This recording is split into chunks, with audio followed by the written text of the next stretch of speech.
Hi friends, అందరూ ఎలా ఉన్నారు? మన ఛానల్ని ఎవరైనా ఫస్ట్ టైం చూస్తుంటే లైక్ చేయండి, షేర్ చేయండి, సబ్స్క్రైబ్ చేసుకోండి. ఇప్పుడు మనము థర్డ్ క్లాస్ తెలుగులో ఉన్న ఇంపార్టెంట్ లెసన్లోని ఇంపార్టెంట్ టాపిక్స్ అన్నీ కూడా కవర్ చేయడానికి ట్రై చేద్దాము. ఇప్పుడు ఇది వచ్చి ఇండెక్స్ పేజ్. ఈ ప్రతి లెసన్ నేము, ఇతివృత్తము, ప్రక్రియ అనేది వెరీ వెరీ ఇంపార్టెంట్. ఇది ఖచ్చితంగా నేర్చుకోవాలి, చాలా ఇంపార్టెంట్. ఇదంతా చదివితే కొంచెం టైం వేస్ట్ అనిపిస్తుంది కాబట్టి ఇది చూసుకొని నేర్చుకోండి. నెక్స్ట్ మనం ఫస్ట్ లెసన్లోకి వెళ్దాం. ఫస్ట్ లెసన్ వచ్చి తెలుగు తల్లి. ఈ లెసన్ యొక్క ఇతివృత్తం వచ్చి దేశభక్తి, ప్రక్రియ గేయం. దీంట్లో ఫస్ట్ సంఖ్యలు లేని లేల సంతోష చంద్రశాల అనే లైన్స్ అనేవి వచ్చి ఈ తెలుగు తల్లి అనే గేయంలోటివి. ఫస్ట్ అర్థాలు చూస్తే కల్పవల్లి అంటే కోరిన కోరికలు తీర్చేది, చంద్రశాల అంటే చెలవరాతి మేడ, కనువోయి అంటే చూడవోయి, అనుంగు అంటే ప్రియమైన, చనవోయ్ అంటే వెళ్ళవోయ్. నెక్స్ట్ వచ్చి ఈ లెసన్ని మెయిన్గా రాసిన కవి ఎవరంటే శ్రీరంగం శ్రీనివాసరావు, శ్రీశ్రీ గారు. శ్రీశ్రీగా ప్రసిద్ధి చెందిన మహాకవి, అభ్యుదయ యుగకర్త, కథకులు, నాటకకర్త, విమర్శకులు మరియు అనువాదకులు. ఇప్పుడు ఈ మహాప్రస్థానం తెలుగు కవిత్వాన్ని ఒక మలుపు తిప్పింది. ఈయన రాసిన మహాప్రస్థానం అనేది వచ్చి తెలుగు కవిత్వాన్ని మలుపు తిప్పింది. మరో ప్రస్థానము, ఖడ్గ సృష్టి ఈయన యొక్క ఇతర రచనలు. ఈ స్వీయ చరిత్ర, ఈయన స్వీయ చరిత్ర వచ్చి అనంతం. అనంతం అనేది శ్రీశ్రీ గారి స్వీయ చరిత్ర. నెక్స్ట్ వచ్చి ఈ మాసపు పాట.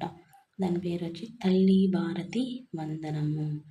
తెలుగు జాతికి అభ్యుదయము, నవభారతికి నవోదయము. ఇలా లైన్స్ వచ్చినప్పుడు ఇవి వచ్చి ఏ పాఠ్యాంశంలోనిది అని అడిగినప్పుడు తల్లి భారతి వందనము అని గుర్తుపెట్టుకోండి.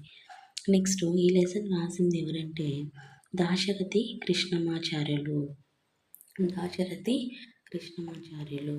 అగ్నిధార, రుద్రవీణ, మహాంధ్రోదయం, తిమిరంతో సమరం మొదలైనవి ఈయన యొక్క రచనలు.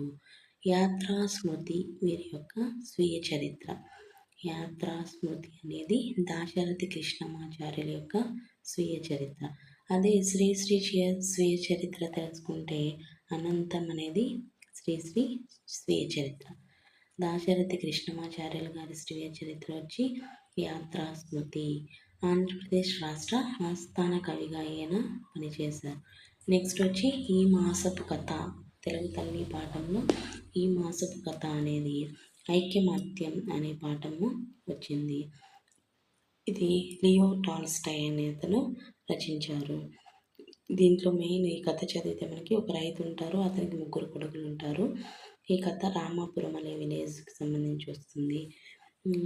ఈ కథలో ఒక సంభాషణ ఎవరి మధ్య జరిగింది. ఇప్పుడు కొన్ని పుల్లలు తెప్పించి కట్టగా కట్టమని తండ్రి కొడుకులతో చెప్పాడు.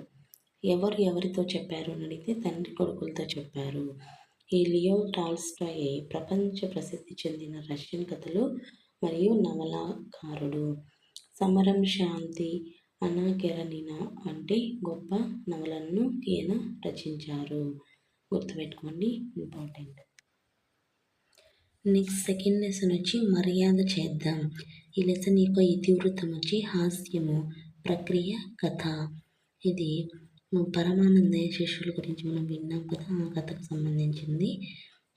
కళింగ రాజ్యంలో ఈ పరమానందయ్య అనే అతను ఉంటారు. ఇతనికి 12 మంది శిష్యులు ఉంటారు. దీంట్లో ఒక సంభాషణ, సమయానికి నువ్వు రాకపోతే చంపేసేవారు పరమా అని పేరయ్య అన్నారు. గురువుగారి ఇల్లు కాలిపోతుంది అనుకొని తలుపులు తీసుకుని లోపలికి వచ్చింది ఎవరంటే రాజభటులు. దొంగలను పట్టించిన పరమానందయ్య శిష్యులను ఘనంగా సన్మానించింది ఎవరంటే రాజు. ఈ మాసపు పాట, ఈ మర్యాద చేద్దామనే లెసన్లో ఈ మాసపు పాట అనేది వచ్చి రేలారే లేరా అనే జానపద గేయం. వంపులు తిరుగుతూ అయ్యారంగా పెనుగంగమ్మ ఉరకలు చూడు అని ఈ రేలారే లేరా పాఠంలో వస్తుంది. ఈ మర్యాద చేద్దామనే పాఠంలో ముఖ్యంగా అర్థాలు వచ్చి బావురమను అంటే పోరున ఏరవడం, బిక్క మొహం అంటే ఏడుపు మొహం. ఈసఫ్ కథలు గ్రీకు పురాణ కథలుగా ప్రసిద్ధి చెందాయి. ఇవి 2500 సంవత్సరాల నాటివి. ఈ కథలన్నీ ప్రపంచ భాషల్లోకి అనువదించబడ్డాయి. నెక్స్ట్ వచ్చి మంచి బాలుడు అనే లెసన్ వచ్చి దీని యొక్క ఇతివృత్తము సహానుభూతి. దీని యొక్క ఇతివృత్తం వచ్చి సహానుభూతి. ప్రక్రియ వచ్చి గేయ కథ. ముదుసలి అంటే ముసలి. దుర్బలులు అంటే బలం లేని వాళ్ళు. నెక్స్ట్ ఈ మంచి బాలుడు అనే లెసన్ రాసిన వ్యక్తి ఎవరంటే ఆలూరి బైరాగి. Very very important. ఆలూరి బైరాగి మానవుని అస్తిత్వ వేదనని కవిత్వంగా వెలువరించిన అగ్రశ్రేణి తెలుగు కవుల్లో ఈయన ఒకరు. ఇంపార్టెంట్. 20వ శతాబ్దానికి చెందినవారు.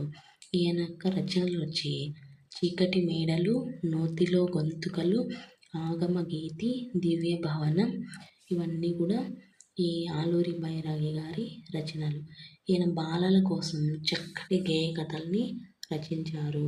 కేంద్ర సాహిత్య అకాడమీ పురస్కారాన్ని కూడా పొందారు. ఈ ముసలమ్మని చేయి పట్టుకొని రోడ్డు దాటించింది. ఈ మంచు బాలుడే అనే పాఠంలో ముసలమ్మని చేయి పట్టుకొని రోడ్డు దాటించింది ఎవరంటే పిల్లవాడు. అమ్మ ఎవరికైనా అమ్మే అని చెప్పిన లైన్ చెప్పిన వ్యక్తి ఎవరంటే పిల్లవాడు. నెక్స్ట్ వచ్చి పూర్ణ విరామం. పూర్ణ విరామం అంటే వాక్యాంత బిందువు. ఇంగ్లీష్లో ఫుల్ స్టాప్ అంటాం కదా, అది. దీన్ని పూర్ణ విరామం అంటారు. స్వల్ప విరామంని కామ అని అంటారు. నెక్స్ట్ వచ్చి కలపండి చేయి చేయి అనేది ఈ మాసపు పాట. పడుకుంటూ పనిచేస్తే 10 మందికి లాహిరి, ఆడుకుంటూ పనిచేస్తే అని పించుకు చాకిరి అనే పాట ఈ కలపండి చేయి చేయి పాటలో ఆ లెసన్లో వస్తుంది. దేవులపల్లి వెంకట కృష్ణ శాస్త్రి అనే అతను రచించారు. అక్షర రమ్యత, భావన సౌకుమార్యము, శబ్ద సంస్కారము కృష్ణశాస్త్రి యొక్క కవిత్వ లక్షణాలు. అందుకని ఈయన కవిత్వాన్ని శ్రీ ఇక్షు సముద్రంతో పోల్చాడు. ఇది కూడా మనం గుర్తుపెట్టుకోవాలి.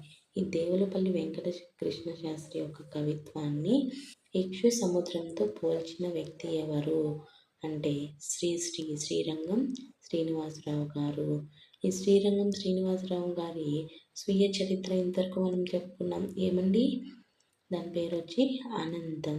అనంతం అనేది శ్రీ యొక్క స్వీయ చరిత్ర. ఈ శ్రీ గారు దేవులపల్లి వెంకట కృష్ణ శాస్త్రి యొక్క కవిత్వాన్ని ఇక్షు సముద్రంతో పోల్చారు అనే లైన్ గుర్తుపెట్టుకోండి. నెక్స్ట్ కృష్ణపక్షము, ఊర్వశి, ప్రవాసము వీరి యొక్క ప్రసిద్ధ రచనలు. కృష్ణపక్షము, ఊర్వశి, ప్రవాసము ఈ దేవులపల్లి వెంకట కృష్ణ శాస్త్రి యొక్క ప్రసిద్ధ రచనలు. ఈయనకి పద్మభూషణ్ పురస్కారం కూడా ఈయన అందుకున్నారు.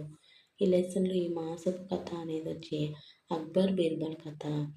రైతుకి బావి అమ్మినది వచ్చి జమీందారు. ఈ కథలో రైతుకి బావి ఎవరు అమ్మారు అని అడిగితే జమీందారు. అక్బర్ యొక్క ఆస్థాన కవి ఎవరంటే Birbal. Subscribe to our channel.